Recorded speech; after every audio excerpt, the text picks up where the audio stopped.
अजीज़ हमवतनों, मुल्की सियासत पर थोड़ी सी बात करने के लिए आपके सामने आया था। आजकल जो सूरत हाल है वो सबके सामने है। 13 बड़ी सियासी जमातें एक तरफ हैं और पाकिस्तान तहरीक इंसाफ एक तरफ है। हाँ, पहले मैं कहा करता था पाकिस्तान तहरीक इंसाफ, मगर अब कहता हूँ कि अकेला इमरान खान एक तरफ है, क्योंकि उसकी जमात के तमाम परिंदे जो है वो इस वक्त उड़कर कहीं और जा बसेरा करने के लिए तैयार बैठे। प्यारे भाइयों, मेरे मुल्क में सियासी जमातों को तोड़ने का रिवाज पुराना है। हर 5, 7, 8, 10 साल के बाद इस तरह का माहौल बनता है और इस तरह के हालात बनाए जाते हैं, और जो भी सियासी जमात मकबूल हो रही होती है उसकी सियासी इंजीनियरिंग करने की ज़रूरत पेश आती है। ये क्यों की जाती है, कौन करते हैं, आप सब जानते हैं। मुझे इस पर ज़्यादा बात करने की ज़रूरत नहीं है। लेकिन मैं आपके सामने जिन बातों पर बात ये करना चाहता था वो बातें ये हैं कि आया हमारी सियासी जमातों से मुश्किल वक्त में ये पार्लियामेंटेरियन भाग क्यों जाते हैं, और इनके जितने भी मसाइल होते हैं ये उस वक्त क्यों सामने आते हैं जब उनकी सियासी जमात पर मुश्किल वक्त आता है। देखिए ना कि अब प्रेस क्लब जो है वहाँ हर कोई जाता है, और जाने के बाद वो वहाँ एक सामने कुर्सी पड़ी होती है, तिलस्माती कुर्सी मैं उसे कहता हूँ आजकल। तो उस तिलस्माती कुर्सी पर जाकर बैठता है, और जो ही वो ऐलान करता है कि मैंने तहरीक इंसाफ से अलहदगी का ऐलान कर दिया है फ़लाँ फ़लाँ वजूहात की बिना पर, तो फ़ौरन उस आदमी के तमाम गुनाह है ना जो वो धुल जाते हैं। वो जो 9 मई को जुराइम उससे सरजद हुए हुए हैं वो सब उसके धुल जाते हैं। क्यों भाई? मौसम साजगार नहीं रहा ना तहरीक इंसाफ के लिए। अब तो इस टेरिटरी से अब उड़ जाओ, उड़कर उस टेरिटरी में जाओ, उस सियासी जमात की टेरिटरी में जाओ जहां मौसम साजगार है। प्यारे भाइयों, जब साइबेरिया में बहुत ज़्यादा सर्दी पड़ती है ना तो परिंदे उड़कर उस खित्ते की तरफ आ जाते हैं, उस मुल्क की तरफ आ जाते हैं जहां फ़िज़ा साजगार होती है, ठंड ज़्यादा नहीं होती, सूरज भी निकलता है, बर्फ़बारी भी नहीं हो रही होती। तो ज़ाहिर है उनकी सेहत और उनकी जान के लिए जहां माहौल साजगार होता है वो वहां तशरीफ़ ले आते हैं। इसी तरह पाकिस्तान तहरीक इंसाफ के ये सब लोग जो इमरान खान को छोड़कर जा रहे हैं उनके लिए अब सियासी माहौल यहाँ साजगार नहीं रहा। और ऐसे वजह तो किसी दी बीवी बीमार है, किसी दी माँ बीमार है, किसी दा बच्चा बीमार है, किसी दे बच्चों के मुस्तकबिल का मसला है, किसी दे बच्चों की पढ़ाई का मसला है। ये सब मसाइल हजूर वाला आपकी ज़िंदगी में उस वक्त भी थे जब आप इमरान खान की हुकूमत में वजारतों के मज़े लूट रहे थे। क्या उस वक्त आपकी माँ बूढ़ी नहीं थी? क्या उस वक्त आपका बाप बूढ़ा नहीं था? क्या आपका बाप उस वक्त बीमार नहीं था? क्या माँ की खिदमत का जज्बा उस वक्त नहीं था? क्या औलाद के मुस्तकबिल की फ़िक्र उस वक्त नहीं थी? क्या बच्चे की बीमारी की फ़िक्र उस वक्त लाहक नहीं थी? क्या आपको अपने बच्चों की ज़िंदगियों की फ़िक्र उस वक्त नहीं थी जब आप वजारतों के मज़े लूट रहे थे, फेडरल लॉजेस में रह रहे थे, असम्बली के मेंबर बने हुए थे, सेनेट में मज़े लूट रहे थे, और प्रोटोकॉल लेने के लिए आपका दिल बेचैन रहता था? बड़े बड़े जलसों से खिताब करते थे, वहां नारे मारते थे, मकबूल थे, और लोग आपके आगे पीछे फिरते थे और आप जनाब उस शोहरत के मज़े लूट रहे थे। ये सारे मसाइल आपके साथ उस वक्त भी थे हजूर वाला। और मैं ये सिर्फ तहरीक इंसाफ के लोगों से नहीं कह रहा, मैं पाकिस्तान पीपल्स पार्टी के उन लोगों से, जबकि पीपल्स पार्टी पर जवाल आया था, मार्शल लॉ लगा था, उस वक्त पाकिस्तान पीपल्स पार्टी को जो लोग छोड़कर गए थे उन्हें भी यही कह रहा हूँ। और फिर जब मार्शल लॉ लगा तो पाकिस्तान मुस्लिम लीग नवाज पर जो जवाल आया था, उस वक्त जो लोग उनको छोड़कर गए थे, मैं ये बात उनको भी इसी तरह से कह रहा हूँ। उन्होंने भी उस वक्त कौम को यही कहानियां सुनाई थी। और ये दो बड़ी जमातें जो पीपल्स पार्टी और मुस्लिम लीग हैं, मुस्लिम लीग नवाज जिसका मैं नाम ले रहा हूँ, इनको मैंने अपनी आंखों से देखा कि 12-12, 14-14 या 40-50 सीटों पर इनकी अक्सरियत आ गई।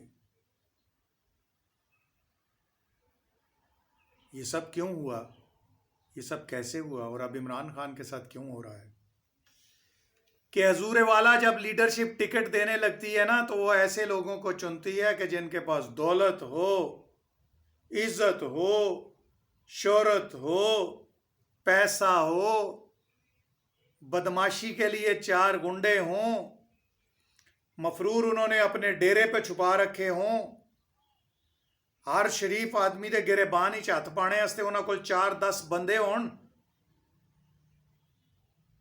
वो इलेक्टेबल्स कहलाते हैं, इज्जतदार कहलाते हैं। वो खानदान चाहिए होते हैं जिन्होंने अंग्रेजों से मुसलमानों के पीठ में छुरा घोंपने के एवज बड़ी बड़ी जायदादें ली थी। बड़े बड़े जागीरदार और सरमायादार, जिन्हें हम आजकल बड़े खानदान कहते हैं, क्योंकि उन्होंने अंग्रेज से जायदादें मुसलमानों से गद्दारी के एवज ली थी। वो गद्दार चाहिए होते हैं भाई साहब, वो गद्दार चाहिए होते हैं। फिर हम उनको लेते हैं, कहते हैं सीट ते पक्की है ना, वो पार्टी ने लै लेने 10-15 बंदे उधरों आ गए ने जनाब, वो 10-15-50 सीटां ते पक्कियां जी, ते बाकी अपनी पार्टी 90 ते लै ही लैंदी है। हैं जी, 140-50 हो जाएंगियां तो 2-4 मिला के तो गवर्नमेंट बना लेंगे।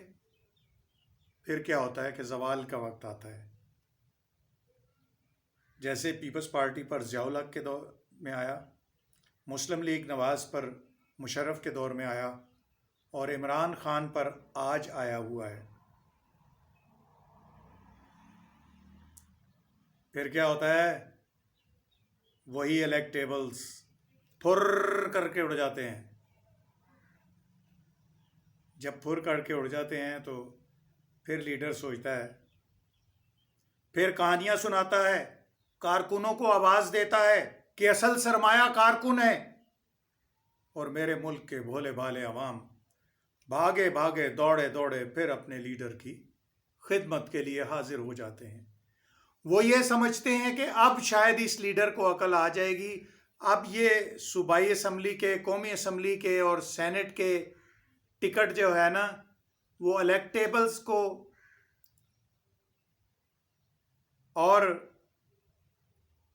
अंग्रेज के गुलाम जागीरदारों को नहीं देगा, शायद अब कारकुनों को टिकट देगा, क्योंकि वो जी कारकुन याद आ गए हैं जी, अब लीडर को तो पता चल गया, अब जी गलती का एहसास हो गया जी।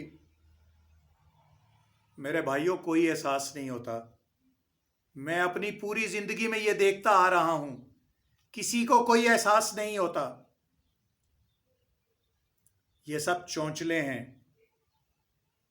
आप लोगों की जरूरत पड़ती रहती है भाई, लेकिन आपकी जरूरत उस वक्त पड़ती है जब वो लोग छोड़ जाएं। तो जब तक वो लोग हों, अक्सरियत हो, तो फिर लीडर देखे ना अपने घर में महसूर हो जाता है, फिर उसके घर के आगे सरकारी प्रोटोकॉल आ जाता है, फिर आम आदमी तक उसकी रसाई नहीं रहती। और जब ये वक्त आ जाए हम भी ज़वाल के वक्त सियासी रहनुमाओं के साथ ऐसे बैठे रहा करते थे जैसे मेरे मासीदा पुत्र है। दिन में 2-2 3-3 घंटे उनके साथ बैठे रहा करते थे। मैं नाम नहीं लेना चाहता। बड़े बड़े इस वक्त के सियासी लीडर हैं जिनके साथ हम ऐसे बैठे रहा करते थे जैसे हम बचपन में गुल्ली डंडा और वो कंचे बंटे जिसे कहते हैं, कंचे खेलने वालों के साथ गली में बैठे रहते थे या थड़े पे बैठा करते थे।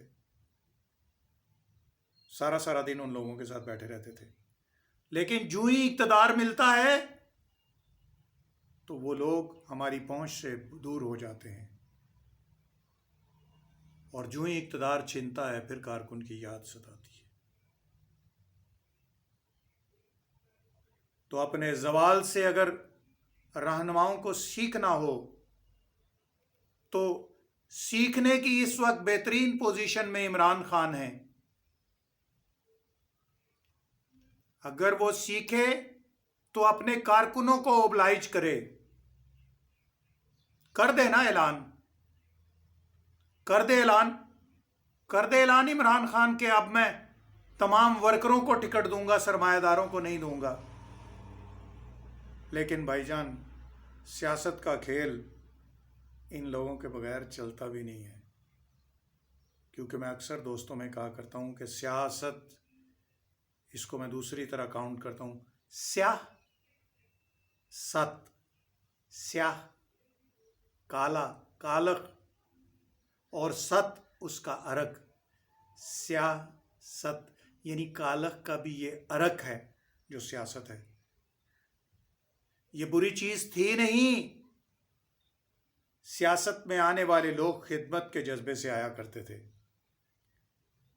लेकिन मेरे मुल्क में सियासत को गाली बना दिया गया है। प्यारे भाइयों, सियासत करने वाले को मुहज़्ज़ब लोग, मेरे मुल्क में जो अब थोड़े बहुत मुहज़्ज़ब लोग रह गए हैं, वो अब अच्छा नहीं समझते। उनका शुमार शुरफा में नहीं होता।